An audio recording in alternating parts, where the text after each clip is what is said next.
Hello doctors, welcome to my YouTube channel अपनी micro class. मैं अर्पिता चंद्रा। आज जो टॉपिक डिस्कस करने वाली हूँ वो है types of culture methods. Types of culture methods को जानना बहुत ज़रूरी है। माइक्रोबायोलॉजी में कोई भी वर्क करने से पहले हमें कल्चर के डिफरेंट डिफरेंट मेथड्स पता होना चाहिए, क्योंकि कल्चर बेस ही माइक्रोबायोलॉजी जो है वो कल्चर पे ही बेस्ड है। तो कौन कौन से कल्चर कौन कौन से मेथड से लगाए जाते हैं, कैसे बायोकेमिकल्स लगाए जाते हैं, कैसे प्लेट पर स्ट्रीक करा जाता है, और किस तरह से बैक्टीरिया के डिफरेंट डिफरेंट कल्चर मेथड्स हैं ग्रो कराने के बैक्टीरिया के, वो आज हम देखेंगे। सबसे पहले मैंने ये 5 जो कल्चर मेथड्स हैं उनको लिस्टेड किया हुआ है, 1 2 3 4 5। कौन कौन से हैं? Streak method, lawn and carpet culture, stroke method, stab method and pour plate method. तो सबसे पहले हम स्ट्रीक कल्चर की बात करते हैं। तो स्ट्रीक कल्चर का मतलब है स्ट्रीकिंग करना, मीन्स स्प्रेड करना सैंपल को। तो सपोज ये हमारी कल्चर प्लेट है, फाइन, कल्चर प्लेट। तो ये हमारी कल्चर प्लेट है। और एक और चीज़ मैं बता दूं कि कल्चर मेथड्स परफॉर्म करने से पहले जो मोस्ट इम्पॉर्टेंट थिंग्स हमारे पास होनी ज़रूरी हैं वो है, आपके पास होना चाहिए वायर लूप, स्ट्रेट वायर और बंसन बर्नर, फाइन। और ये सारे प्रोसेस जो हैं वो लैमिनार एयर फ्लो में ही परफॉर्म होते हैं, वही स्टैंडर्ड प्रोसीजर है। तो उसके लिए वायर लूप चाहिए कल्चर मेथड्स परफॉर्म करने के लिए, स्ट्रेट वायर और बंसन बर्नर। क्या करना है, आपकी सैंपल में वायर लूप को डिप करना है, और उसके पहले स्ट्रीक कल्चर के अंदर में क्या करना है कि सबसे पहले मदर इनोकुलम ड्रॉ करते हैं। इसको प्राइमरी इनोकुलम भी कहते हैं। ऑलराइट, सो मदर इनोकुलम ड्रॉ किया, देन हमें हीट करना है, वायर लूप को हीट करना है। हीट करने के बाद दोबारा से इस मदर इनोकुलम से ही पैरेलल लाइंस स्ट्रीक करनी है, फाइन। फिर वायर लूप को हीट करना है, इसे इंटरमिटेंट हीटिंग कहते हैं, जो हर एक इनोकुलम के बाद करनी ज़रूरी है। पहले प्राइमरी इनोकुलम किया, देन वायर लूप हीट किया, फिर सेकेंडरी इनोकुलम बनाया, फिर वायर लूप हीट किया, देन टर्सरी इनोकुलम बनाया। टर्सरी इनोकुलम ड्रॉ करने के बाद फिर से वायर लूप को हीट करना है, और लास्ट में फेदरी टेल ड्रॉ करनी है टर्सरी इनोकुलम में। ठीक है, आप टर्सरी इनोकुलम तक बनाने के बाद फेदरी टेल बाद में भी इनोकुलेट कर सकते हैं, पर ये अगर 3 स्टिक में करनी है तो इस तरह से कर सकते हैं, और अगर कॉटनरी तक जाना है तो 3 स्टिक करने के बाद में फेदरी टेल भी बना सकते हैं। तो इस तरह से ये जो है स्टिक कल्चर का स्टैंडर्ड प्रोसीजर है।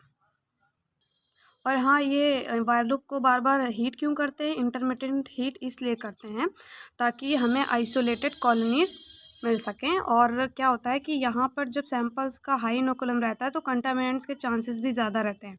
फिर स्प्रेड होते होते धीरे धीरे करके जो पैथोजेनिक ऑर्गेनिजम्स हैं, माइक्रोब्स हैं जो पैथोजेनिक, वही यहाँ पर बचते हैं, और आइसोलेटेड कॉलोनीज हमें मिल जाती हैं स्मीयर करने के लिए यहीं पर फेदरी टेल से। तो इस तरह से इंटरमिटेंट हीट करना आइसोलेटेड कॉलोनीज अचीव करने के लिए बहुत ज़रूरी है। तो ये हमारा स्ट्रीक कल्चर जो है वो कंप्लीट हो गया।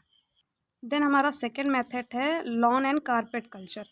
तो लॉन एंड कारपेट कल्चर, तो नाम से ही समझ में आ रहा है कि कुछ लॉन है, लॉन जैसी चीज़ में कारपेट जैसी चीज़ों को पुट करना है हमें, ठीक है। तो लॉन एंड कारपेट कल्चर जो होता है वो एंटी माइक्रोबियल सेंसिटिविटी टेस्ट करने का टेस्ट है। टेस्ट करने के लिए करते हैं हम इसको। ये कल्चर जो है वो मुलर हिंटन एगार पे परफॉर्म होता है। ये टेस्ट जो है वो मुलर हिंटन एगार प्लेट पे परफॉर्म किया जाता है। ये एक स्पेशल टाइप का मीडिया है जो एंटीबायोटिक सेंसिटिविटी टेस्ट लगाने के लिए यूज़ किया जाता है। तो इसमें क्या करना है कि जो कॉलोनीज़ को हमने पेप्टोन वाटर में डाल रखा है अपने फर्दर प्रोसीजर के लिए, बायोकेमिकल्स के लिए और एंटीबायोटिक सेंसिटिविटी के लिए, तो पेप्टोन प्लस कॉलोनीज़ ये जो आइसोलेटेड कॉलोनीज़ ग्रो हुई हैं स्ट्रीक कल्चर में, इन्हीं कॉलोनीज़ को हम स्मीयर करते हैं। स्मीयर करने से हमें जीपीसी जीएनबी पता चलता है कि कौन सा बैक्टीरिया है। फिर उसी के अकॉर्डिंग हम बायोकेमिकल टेस्ट अपना और एंटीबायोटिक सेंसिटिविटी चेक करते हैं। तो क्या है कि यही आइसोलेटेड कॉलोनी हम पेप्टोन वाटर में इनोकुलेट कर देते हैं। आफ्टर 2 आवर हम एएसटी लगाते हैं। AST means antibiotic sensitivity test. तो वो एमएचए प्लेट पर लगती है। तो उसमें lawn and carpet culture procedure follow किया जाता है, फाइन। तो क्या करना है कि ये जो पेप्टोन वाटर में कॉलोनीज़ हैं, आफ्टर 2 आवर हम करने जा रहे हैं एंटीबायोटिक सेंसिटिविटी। तो हमें क्या करना है कि ये जो कॉलोनीज़ हमने पेप्टोन वाटर में इनोकुलेट करके रखी हैं, हमें स्वैब स्टिक की नीड होती है इसमें। हमें स्वैब स्टिक से कॉलोनीज़ में स्वैब स्टिक्स डिप करनी है और उसके बाद स्वैब स्टिक से पूरे उसमें प्लेट पे स्प्रेड करना है। यूनिफॉर्मली पूरी प्लेट पे हमें स्प्रेड करनी है। तो ये जो माइक्रो ऑर्गेनिज्म जो हम स्प्रेड कर रहे हैं, ये हो गया आपका लॉन। ये आपने बना दिया लॉन। अब इसमें आपको कारपेट की तरह एंटीबायोटिक्स को पुट करना है। हम फिर क्या करेंगे, पहले स्प्रेड करने के बाद सैंपल हम एंटीबायोटिक डिस्क को इसमें प्लेस करेंगे। एंटीबायोटिक्स जो डिस्क के फॉर्म में आती हैं, सपोज ये हो गई आपकी जेंटामाइसिन। अपने प्रीवियस वीडियो में बताया हुआ है ना, एंटीबायोटिक सेंसिटिविटी किस तरह से टेस्ट करते हैं, कैसे जोन ऑफ इनहिबिशन देखते हैं और डिस्क के फॉर्म में एंटीबायोटिक्स होती हैं। तो ये लॉन एंड कॉर्पेट कल्चर ही इसमें फॉलो किया जाता है। पहले सैंपल को स्प्रेड कर देना है, देन इसके बाद एंटीबायोटिक्स डिस्क को डिफ्यूज़ कर देना है।